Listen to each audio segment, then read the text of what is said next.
महाराष्ट्र शासनाने या महसूल दिनानिमित्त छत्रपती शिवाजी महाराज महाराजस्व अभियान आज रायगडमध्ये आम्ही घेतलेला आहे। या अभियानात 1913 वेगवेगळ्या योजनांचा लाभ देण्याचा प्रयत्न आमच्या महसूल प्रशासनाने केला आहे। सर्वच विभागाने, महिला बाल कल्याण विभाग, रोजगार हमी विभाग, पशुसंवर्धन, राज्याच्या सर्वच विभाग, आदिवासी विभाग असेल, कृषी विभाग असेल, सर्वच विभागांनी आपापल्या लाभार्थ्यांना, मत्स्य व्यवसाय विभाग आहे, एक मोठा लाभ देण्याची योजना आम्ही तयार केली।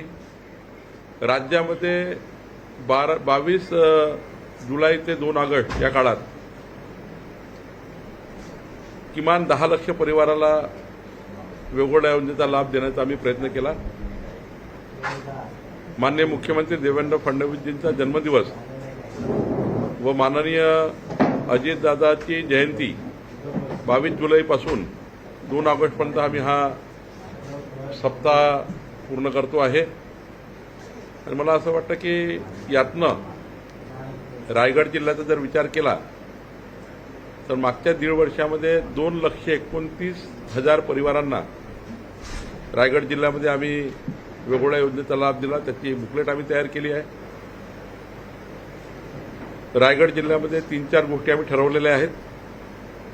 पुढच्या 6 महिन्यामध्ये रायगड जिल्ह्यातले सर्व शेत रस्त्याची, वहिवाटीच्या रस्त्याची मोजणी करणे आणि सर्व रस्ते रेकॉर्डवर आणून मग या रस्त्याला जी रामजी किंवा मुख्यमंत्री बळीराजा पानन रस्ते योजनेमध्ये या रस्त्याचं मजबूतीकरण करणे। मला विश्वास आहे की रायगड जिल्ह्यातल्या शेतकऱ्याचे 3,950 रस्ते जर आपण केले तर रस्त्यावर झाल्यानंतर जमिनीच्या किमती या 10 पट वाढतील आणि एक नवीन प्रकारचं प्रॉडक्टिव्हिटी तयार होईल। आमच्या शेतकऱ्यांना दुबार तिबार पिकं घेता येतील। क्षेत्रस्थान असल्यामुळे फार अडचण आहे। दुसरा आम्ही विचार केला आहे की 1 जानेवारी 2011 पूर्वी जी सरकारी जागेवर जी लोक बसलेली आहेत त्या ठिकाणी त्यांचं सर्वेक्षण करायचं पूर्ण जिल्ह्याचं, आणि सर्वेक्षण करून याची यादी आम्ही डिस्प्ले करणार।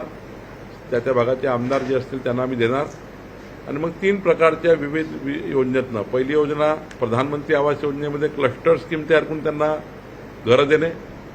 ज्या जागेवर आहेत त्याच जागेवर रेग्युलाइज करायचं अडचण नसेल तर त्याच जागेवर रेग्युलाइज करणे, त्यांना पट्टे वाटप करणे, 1,500 फूटपर्यंत जागा वाटप करणे आणि त्याची रजिस्ट्रेशन करून देणे। केवळ पट्टा नाही तर रजिस्ट्री करून देणे हा निर्णय आम्ही करणार आहोत। किंवा समजा स्कॅटर्ड असे वेगवेगळ्या प्रकारचे अतिक्रमण असतील त्यांना एकत्र ग्रुप स्कीम तयार करून क्लस्टर निर्माण करणे। गायरांवर सुद्धा जे लोक बसलेले आहेत त्यांना सुद्धा आम्ही आता रेग्युलाइज करण्याचा निर्णय आम्ही करतो आहे। तसंच आम्ही 15/10/2024 पूर्वी जी खाजगी जागेवर घरं झाली आहे पण ते नियमितीकरण झालं नाही, त्याचं मानव नियमितीकरण त्यांना तुकडेबंदी कायदा हटल्यामुळं त्यांचं घरं कायदेशीर करून देण्याचा निर्णय आम्ही करतो आहे। आता लवकरच शेतकरी सन्मान योजना जी आलेली आहे आमच्या महिला भगिनींना, प्रत्येक महिलांना शेतकरी दर्जा असल्याचं कार्ड देणे। ती शेती असलीच पाहिजे तिच्या घरी असं नाही, तिच्याकडे 7-12 असला पाहिजे असं नाही, तिच्याकडे शेती असेल की नसेल, ती शेतात शेतमजूर जरी करते तरी तिला, शेतात कुठलाही व्यवसाय करतं तरी तिला आम्ही शेतकरी दर्जा देण्याचं कार्ड देणार आहोत। त्यातनं केंद्र सरकार, राज्य सरकारच्या सर्व योजना आमच्या शेतकरी बहिणींना मिळणार आहे। आज सर्वात महत्त्वाचा निर्णय आम्ही या ठिकाणी करतो आहे की रायगड जिल्ह्यातील आदिवासी शेतकऱ्यांना ज्यांना वन हक्क पट्टे वाटप झाले आहेत अशा शेतकऱ्यांना जो त्यांचा मालकीचा जो हक्क आहे, पट्टा आहे पण मालकी मिळाली नाही, शेती करतो पण त्याला गव्हर्नमेंटच्या योजना मिळत नाही, अशा जवळपास 18,000 शेतकरी या जिल्ह्यामध्ये आहेत ज्यांना 7E आणि 12E लागू होणार। 7E 12Eचा हा नमुना लागू झाल्याबरोबर त्या सर्वांना केंद्र सरकार, राज्य सरकारच्या योजनेचा लाभ मिळणार, जो लाभ आत्तापर्यंत मिळत नाही आहे। आणि सर्वात महत्त्वाचं की इथला लँड बँक जी आहे रायगडची, तर लँड बँकिंग मोठ्या प्रमाणावर प्रायव्हेट लोक करतात आहे। 40 एकर, 50 एकर, 100 एकर क्लस्टर तयार करतात आहे, पण त्यावर कुठलाही उद्योग उभा करत नाही। या जिल्ह्यामध्ये जवळपास 900-950 क्लस्टर असे आहेत ज्यांनी जमीन तर घेतल्या क्लस्टर तयार करण्याचा भूमिकेतनं घेतलं. आपण एकही क्लस्टर तयार केला नाही किंवा रोजगार तयार केला नाही किंवा इंडस्ट्रीयल क्लस्टर डेव्हलप केलं नाही किंवा ज्या कामाकरता त्यांनी 63 नियमांनी परवानगी घेतली ते कामच केलं नाही. म्हणजे या जिल्ह्याशी जमीन घेतली पण या जिल्ह्याला एक प्रकारची छळवणूक केली आहे. या सर्व लँड बँक परत घेण्याचा निर्णय आम्ही करणार आहोत. लवकरच त्यांनी तो उद्योग सुरू करावा. ज्या कामाकरता शेतकऱ्याची जमीन त्या कामावर घ्यावी, नाहीतर मग त्यांनी जमीन वापस करावी. हा निर्णय आम्ही करतो आहे. आणि शेवटचा, या राज्यामध्ये हा कायदा आहे, शेतकरी असल्याशिवाय शेतजमीन खरेदी करता येत नाही. शेतकरी असल्याशिवाय शेतजमीन खरेदी करता येत नाही. पण या राज्यामध्ये डुप्लिकेट काही लोकांनी शेतकरी दाखवून शेतजमिनी खरेदी केल्या आहेत. त्यांची इन्क्वायरी आम्ही करणार आहोत, त्यांची चौकशी आम्ही करणार आहोत. आणि या सर्व शेतजमिनी ज्या बोगस घेतलेल्या आहेत त्याची इन्क्वायरी या राज्यामध्ये करायची आहे. साधारणतः सिंधुदुर्गमध्ये झाला आहे, रत्नागिरीमध्ये झाला आहे, रायगडमध्ये सुद्धा ज्यांच्याकडे शेतजमीन आहे अशा लोकांनी शेतजमीन विकत घेतली आहे. कायदा असा आहे की शेतजमीन असल्याशिवाय शेतजमीन घेता येत नाही. आणि तिसरं महत्त्वाचं, 3 वर्षामध्ये शेतजमीन घेतली असेल तर 3 वर्षात ती जमीन पिकाखाली आणावं लागतं, नाहीतर सरकार जमा होतं. हा कायदा आहे. पण या कायद्याचं पालन मात्र रायगड जिल्ह्यात झालं नाही. अनेक जमिनी मोठ्या मोठ्या लोकांनी घेतल्या पण त्या पडीत ठेवलेल्या आहे. त्याचं कुठलं पीक पाणी घेत नाही. आणि त्यामुळं पीक पाणी घेणार नसाल तर मग शेतजमीन कशाला घेतली आहे. तर ती जमीन एक तर वापस करावी लागेल गव्हर्नमेंटला. जरी प्रायव्हेट असेल तरी सरकार ती ताब्यात घेईल. कारण तुम्हाला कायद्याने जावं लागेल. तुम्ही अमाप जमिनी घेऊन त्या पडीत ठेवू शकत नाही. त्याला तुम्हाला कल्टिवेट करावं लागेल. काही ती कल्टिवेट करा. तुम्ही किमान ग्रास लावा, किमान त्या ठिकाणी काहीतरी शेतजमीन करा किंवा काहीतरी बांबू लागवड करा. काहीतरी कल्टिवेट करावी लागेल. तुम्ही पडीत ठेवू शकत नाही. त्यामुळं ॲग्रिकल्चर लँडला उपयोगात आणणे, ॲग्रिकल्चर लँडला मजबूती देणे ही आम्ही या ठिकाणी भूमिका स्वीकारली आहे. आणि आदिवासी शेतकऱ्याच्या जमिनी ज्यांनी अव्वाच्या सव्वा भावाने लाटल्या आहेत, आदिवासीला फसवलेलं आहे. आणि त्यामुळं काही ठिकाणी आदिवासी लोकांची तक्रारी आल्या आमच्याकडे रायगडमध्ये की आमची जमीन या धनदांडग्यानं लाटलेली आहे, मला फसवलेलं आहे. असे आम्ही 39 प्रकरणं आता जिल्हाधिकाऱ्यांनी हातात घेतलेल्या आहे. त्या लोकांच्या जमिनी परत करून त्या आदिवासीला परत करण्याची भूमिका आमची आहे. जवळपास 39 जमिनी आता परत करण्याचा विचार आम्ही करतोय. किती मोठा माणूस राहू दे, त्यांनी आदिवासी जमीन खरेदी केली असेल, ते नियमात नसेल किंवा परवानगी घेऊन केली नसेल सरकारची, तर मात्र ती जमीन परत द्यावी लागतं. तेही आम्ही करणार आहोत.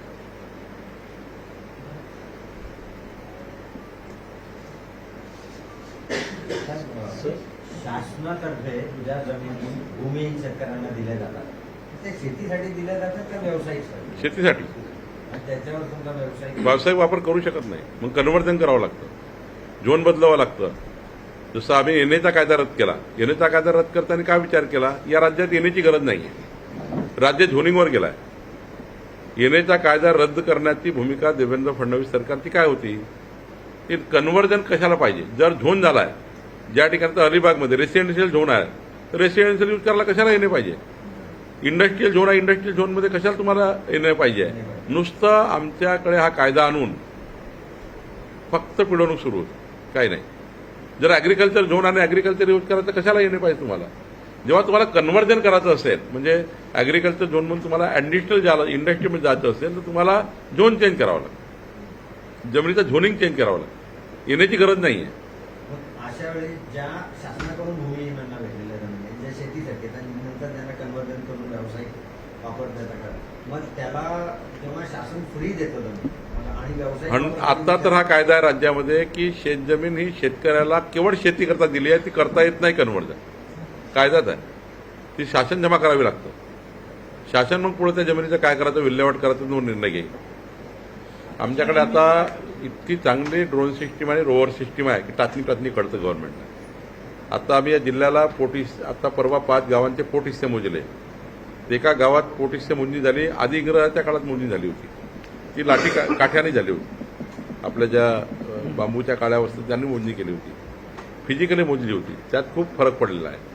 त्या मोजणी आणि आताच्या मोजणीमध्ये खूप फरक आहे. आता रोवर्स आहे, आता इलेक्ट्रॉनिक सिस्टीम आहे, आधुनिकीकरण आहे, आता ड्रोन सर्वे आहे. त्यामुळं या ज्या उद्योगांनी जमीन घेतल्या होत्या 15 वर्षापूर्वी पण उद्योग उभे केले नाही, त्या जमिनी शासन जमा करण्याच्या सूचना मी आता कलेक्टरला दिल्या आहे. पुढच्या 6 महिन्यामध्ये त्यांना शेवटची संधी द्यायची आहे. ज्या रोजगाराला त्यांनी घेतली ते रोजगार करा, नाही तर सरकार वापस घेईल. वापस घेतल्यानंतर मग शेतकऱ्याला देण्याचा निर्णय. डेव्हलपमेंट अथॉरिटीला अधिकार आहे, पण तुमचं म्हणणं सत्य आहे की त्यांचं काहीतरी झोन कार्यालय त्या जिल्हास्तरीय असलं पाहिजे. नवई डेव्हलपमेंट अथॉरिटीचं झोन जसं कार्यालय आहे तसं नियमात त्याच्यामध्ये जेव्हा डेव्हलपमेंट अथॉरिटी तयार केला त्यामध्ये अंतर्भूत आहे की झोन कार्यालय तयार केलं पाहिजे. आता जे तुम्ही भूमिका मांडली की हे 9 डेव्हलपमेंट अथॉरिटीचे झोन कार्यालय हे जिल्हास्तरीय असलं पाहिजे, याची भूमिका नक्की मला मांडता येईल आणि करून घेता येईल त्यांच्याकडनं, डेव्हलपमेंट अथॉरिटीकडनं. नाही, मला मान्यच आहे ना, डेव्हलपमेंट अथॉरिटीचं कार्यालय जिल्हास्थानी असलंच पाहिजे. ते ही भूमिका मांडता येईल मला. मी मुख्यमंत्र्यांशी चर्चा करेन.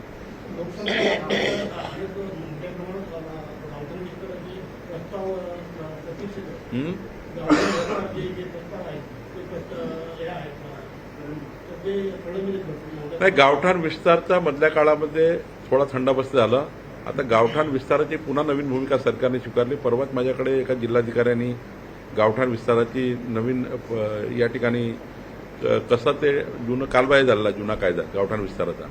आता आधुनिक या काळामध्ये इतक्या जमिनी महाग झाल्या प्रायव्हेट लँड, त्या प्रायव्हेट लँड सरकारने अक्वायर करून गावठाण विस्तार करता देणे हे आता कठीण झालं आहे.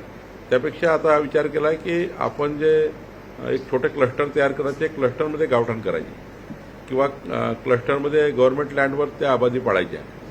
त्यांनी चांगला एक प्रस्ताव माझ्याकडे पाठवलेला आहे. 3-4 कलेक्टरनी बसून तो प्रस्ताव तयार केला आहे. त्यामध्ये मग गावठाण विस्तार करायचा असेल त्यांना पैसे कुठून द्यावे, गव्हर्नमेंट लँड असेल तर मग फारच चांगलं, असे 7-8 विषयावर अभ्यास करायला लागेल. कारण आता एखादी प्रायव्हेट लँड गावाच्या बाजूला घ्यायची असली तर प्रचंड मोठा 5 पट पैसा द्यावा लागतो शेतकऱ्याला. थोडं कठीण झालं आहे गावठाण विस्तार. पण तरी तर रिजनल प्लॅनमध्ये आता काय आहे की रिजनल प्लॅनमध्ये गावठाणापासून 200 मीटर क्षेत्र हे रहिवासी आहे.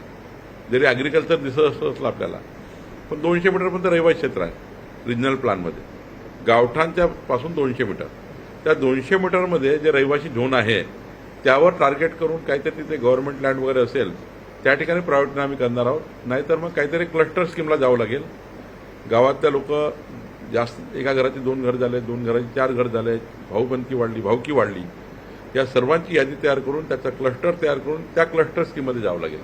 तर आमच्या शासनाच्या विचाराधीन आहे. सर, गुरुचरणाचा जो विषय आहे तो राज्यामध्ये लगभग 2 लाख बेकायदा बांधकाम आहे गुरुचरणात लोक राहतात आणि सुप्रीम कोर्टाने गुरुचरणाबाबत परत भूमिका घेतलेली आहे. अशा वेळी शासन म्हणून तुम्ही काय करता, म्हणजे कशा पद्धतीने गुरुचरणाकरता आत्ता सरकारने निर्णय घेतलेला आहे की गुरुचरणामध्ये जेवढे घरं आहेत 2011 पूर्वी ते घरं कायदेशीर करण्याचा निर्णय आम्ही घेतलेला आहे आणि त्यांना पट्टेवाटप करून त्यांचे रजिस्ट्रेशन करून द्यायचा निर्णय घेतलेला आहे. ग्रामपंचायतनी नमुना 8 मध्ये त्यांची एंट्री घ्यायची आहे आणि आमच्या महसुली अधिकाऱ्यांनी त्याचं रेग्युलायझेशन करून द्यायचं आहे. यामध्ये सुप्रीम कोर्टाची भूमिका क्लिअर आहे. सर, 180 एकर जमीन तुम्ही ऐकत कुळकायद्याचा विषय आहे सर, महत्वाचा विषय आहे आणि तो घेणं आपल्याला तुम्ही आत्ताच बोलले माहिती. नाही, तो विषय नाही सर. आपल्याला जर माहित नाही तर मी आपल्या माहिती अशी करू इच्छितो की 88 रोजी 180 एकर खरेदी खताची जमीन झाली अशी बोलायची. अंतर्गत भावनी विषय मांडला. अशा अनेक जमिनी पाणीखाली गेलेल्या आहेत. आता पाणीखाली गेलेल्या जमिनी ज्या आहेत या कुळ कायद्यानुसार झालेल्या आहेत. आता कुळ कायदा जो झाला तो आपला 57 साली झालेला आहे आणि आपला खारे पाट जो आहे तिथे जमिनी जे 55चे उतारे आहे, मग तो कुळ कायदा लागला कसा? मालकाला मी तुम्हाला मी परवाच कलेक्टरशी बोलणं करून द्यायला मी परवाची बैठक लावली. माहितीच नाही, वेगळा विषय असल्यामुळे बैठक लावली आहे तुमची मी. तुम्हाला फक्त तेवढंच सांगायचं करतो मी. सर, एक विषय आहे की काहीतरी तजवीज आपण आता सुरू करू शकतो. मी आमचे विभागीय आयुक्त आणि 3 जिल्हाधिकाऱ्याची टीम तयार करून त्याचा पूर्ण अभ्यास करून करू काहीतरी मार्क काढू करता येईल. मार्क काढू. काल मी बैठकीत घेतला हा विषय, पण त्याच्यात प्रायमरी चर्चेला आलाय, पूर्ण अंतिम झाला नाहीये. काल काशीद बीचवर मी गेलो होतो. इकडे इको सेन्सिटिव्ह झोन आहे, तिकडे बँगरोज आहे, तिकडे समुद्र किनारा आहे, मधात महसूल आहे. त्यामुळे फार अडचणी आहे. इकडे महसूल आहे, वर इको सेन्सिटिव्ह झोन आहे, खाली समुद्र आहे. जमाबंदी करून टाका गावाची, या गावाची जमाबंदी करून टाका. तात्काळ करू जमाबंदी आम्ही. असं असेल तर जमाबंदी सर्व येऊन जाईल आमच्याकडे. जमाबंदी करून त्याच्यात त्याला एंट्री करता येईल आम्हाला. तर ह्या त्यांची जमाबंदी गावाचं नाव समजलं, ते युनिक असं आहे करू आपण. त्या जिल्हाधिकारी आपल्याकडे सूर्यवंशी असताना त्यांनी ते जिताडा व्हिलेज म्हणून करण्याचा एक प्रोजेक्ट सुद्धा शासनाला पाठवला होता. ते पर्यटक येतील तिथे नाही करता येईल, फक्त पहिले जमाबंदी करून टाकतो गावाची. जसं 5 गावांची आम्ही आता जमाबंदी केली, आपल्या रायगडपासून सुरुवात केली. 5 गाव पूर्ण मोजून काढले, त्यांची शेती वाडी पोटी हिस्से सारे मोजून काढले. बाजूची 5 गावं घेतली पाहिजे समावेश केली. आणि आता पूर्ण जिल्हा आम्ही इंग्रजाच्या काळानंतर पहिल्यांदा रायगड जिल्हा तर मोजून काढतोय. संपूर्ण शेती घरं सर्व सरकारी मोजणी करतोय. अलिबागची सुद्धा मोजणी करतोय. अलिबागची मोजणी करून तुम्हाला देतोय. तुमचे घराचे पट्टे स्वामित्व शहराची. सर, अलिबागची समुद्र किनारपट्टी अलिबाग मुरुड आणि श्रीवर्धन या पट्ट्यामध्ये अनधिकृत बांधकामाला प्रचंड ऊत आले. याने परमिशन न घेता किंवा सीआरझेडचं उल्लंघन करून हे लोक बांधकाम करतात. ज्यानंतर अगोदर आपण तिथे गेलो तर तिथे ऑलरेडी परमिशन नसताना बांधकाम उभे केलेले जातात आणि मग नंतर याने परमिशन दिली जायची. म्हणजे आता याने नसेल समजा, पण अशा ठिकाणी हे जर होत असेल तर मग ते महसूलच्या त्या स्थानिक प्राधिकरण हे पहिले क्लिअरली लक्षात ठेवलं पाहिजे. जे स्थानिक प्राधिकरण त्या ठिकाणी आहे त्या स्थानिक प्राधिकरणाला अतिक्रमणाचे पूर्ण कायद्याने अधिकार दिले आहे. तिथली ग्रामपंचायत कुठली आहे त्याला अधिकार आहे, तिथल्या नगरपालिकेचा अधिकार आहे, तिथे जे डेव्हलपमेंट अथॉरिटीला पूर्ण अधिकार आहे. हे महसूलला अधिकार ऑलरेडी यांना त्या डेव्हलपमेंट अथॉरिटीत दिले आहे. सिडकोचे अतिक्रम त्यांनी काढायचे, एमआरडीचे त्यांनी काढायचे, नैनानी त्यांनी काढायचे, ग्रामपंचायतचे हद्दीत त्यांनी काढायचे, नगरपालिकेत त्यांनी काढायचे. पण हे होत नाही. ही गोष्ट खरी आहे. याला एक तर राज्य म्हणून काहीतरी एक मोठा हे घ्यायला लागेल आपल्याला, काहीतरी पूर्ण रिव्ह्यू घ्यायला लागला काय चालू आहे कुठे. सर, अजून एक असं आहे की अनेक ठिकाणी त्या डेव्हलपमेंट अथॉरिटीने पाडलं पाहिजे ते. काशीद बीचला गेलो काल, तिकडेच खूप दिसले मला. अनेक ठिकाणी अशा जमिनी आहेत की ज्यांना जमिनी कोणाला माहितीच नाही, अशा जमिनी पूर्ण कायदा लावून लोकांना दिल्या गेलेल्या आहेत. तर अशांवरती काही कारवाई झाली त्या दिसत सर्व नाही. जमिनी सरकार जमा करण्याचा कालच रिव्ह्यू घेतला मी. आता परवा एक मांडवा येथील एक डोंगरावर जमीन आहे. कोणतं गाव? मिळकत खार. तिथे तो माणूस नाही आहे, पिढीच नाही, कुठंच नाही, म्हणजे काही त्याचं अस्तित्वच नाही आहे. व्यक्ती जमीन आमच्या एका महान कलाकार अधिकाऱ्यांनी ती जमीन कूड कायद्यात लावून दिली आणि खूप मोठा नुकसान केलं गव्हर्नमेंटचं. मी आज सांगितलं, माझ्या लक्ष झाल्याबरोबर आज मी इथं अलिबाग सोडण्यापूर्वी ती जमीन शासनाच्या नावाने करायचे आदेश काढले आणि आज संध्याकाळपर्यंत होऊन जाईल. तर तुमच्याही लक्षात जर असं आलं की आम्ही तर आता सर्वे करतोच आहे, मोजणी करतोच आहे पूर्ण याची. आपल्या मोजणीमध्ये जमाबंदी झाली का कळेल क्लिअर काय चित्र आहे, कुणाची जमीन कुठली आहे, कोण हयात आहे की नाही आहे. पण जे हयात नाही आहे, ज्याचं अस्तित्व संपलं आहे, जे इथून परंपरागत चालले गेले आहेत किंवा त्याचा काही वारस नाही, मुलगा नाही, काही नाही, अशा जमिनी शासन जमा झाल्या पाहिजे याची भूमिका सरकारने घेतली आहे. पण सर, ज्या कलाकारांनी ही कलाकारी केली आहे त्याच्यावरती काय कारवाई होणार? जोरात कारवाई केली आहे, कळेल तुम्हाला. तो आमच्या अमरावतीमध्ये आहे सध्या तो अधिकारी. मांडवे येथे रिलायन्स स्टेडियम बांधलेलं आहे, त्याला सीआरझेडमध्ये असल्यामुळे परवानगी उल्लंघन केलं. त्याच्यावर आपण काही कारवाई करणार. सीआरझेडमध्ये आहे, सीआरझेडला सांगावं लागेल. दुसरा एक विषय तिथे मांड्यामध्ये लोडाचा प्रकल्प चालू. सीआरझेडची परवानगी आता बंद करून तिथं एनबीझेड कायदा लागू केला आहे, तो डेव्हलपमेंट. त्यामुळे यांना तिथे घरं बांधायची आहेत, त्यांना आता प्रॉब्लेम आहे. ठीक आहे ना, असे काही व्यक्तिगत प्रश्न असतील तर सरकार म्हणून बैठका लावणे, त्यातला मार्ग काढणे, असे काही विषय असतील तर मला तुम्ही दिले तर माझ्याकडे दालनात बैठक लावून निर्णय करता येतील. सर्वच निर्णय पत्रकार परिषद नाही करू शकतो. धोरणात्मक निर्णय मी बोलू शकतो. असे काही निर्णय तुमच्या लक्षात आले, जसं आता महत्त्वाचा निर्णय की ज्या जमिनीचे वारसदारच नाही आहे त्या जमिनी सरकार जमा करणं धोरणच आहे. बदमाशी काय केली, कूड लावून दुसऱ्या नावानं कूड लावून टाकले, करता येत नाही. मी आता लेटेस्ट उदाहरण सांगितलं तुम्हाला, ते केलं, आता कारवाई केली आज अलिबागमध्ये. तर असे जर तुमच्या लक्षात काय आले तुमच्या प्रवासात संवादामध्ये तर आम्हाला कळवा. पेपर कटिंग आली तर पेपर कटिंग व्हॉट्सअप करा, त्याच्यावर कारवाई करू आम्ही.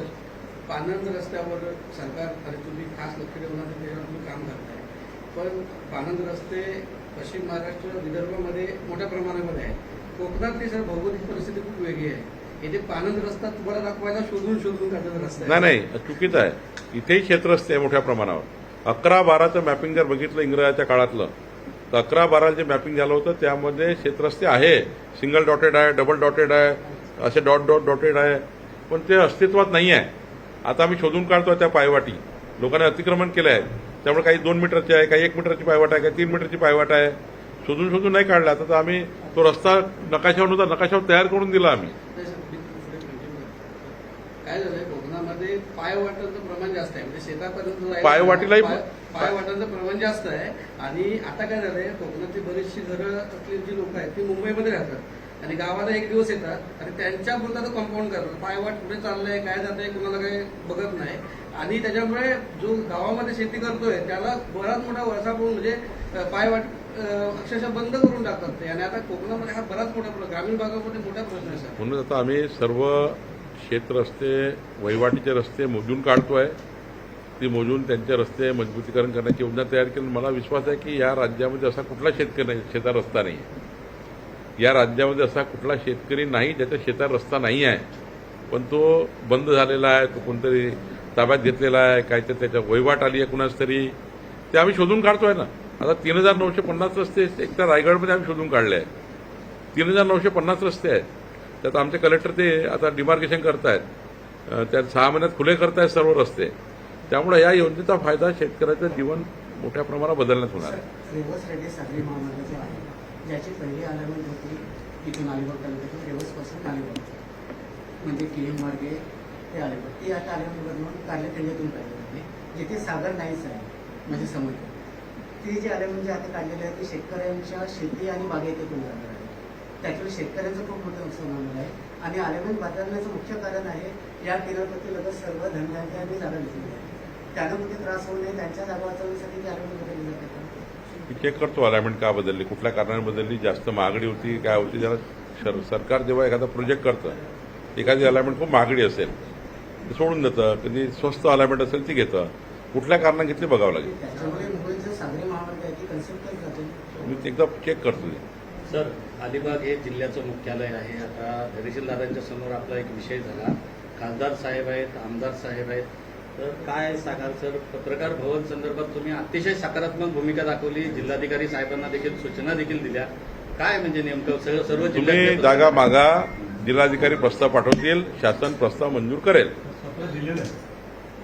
जिल्हाधिकाऱ्याकडनं जर जिल्हाधिकाऱ्याकडे बसा, शासनाकडे घेऊन या. जसं पुणेने केलं. पुणे पत्रकार संघाने नुसतं असं होणार नाही. पुणेच्या पत्रकार संघाला फोन लावा. त्यांनी तो कसा प्रस्ताव तयार केला, गव्हर्नमेंटकडे आणला, माझ्याशी बसले, माझी सही घेतली, सारं करून घेतलं. तुम्ही सुद्धा 4-5 लोकांची टीम तयार करा, तो प्रस्ताव कलेक्टरकडनं आणा, माझ्याकडे घेऊन या, मी तो प्रस्ताव मंजूर करतो. तो माझ्या अधिकारात आहे. सर आमचं माहिती भवन पण ते जे असेल ते तुम्ही माझ्याकडे नाही, ते मंजूर आहे, रखडलेलं आहे शासन माहिती भवन. काय माहिती कार्यालयाचं इमारत काय झालं त्याला ते ऐकायला का कलेक्टर साहेब, ते गतिमानमध्ये देऊन टाका पैसे.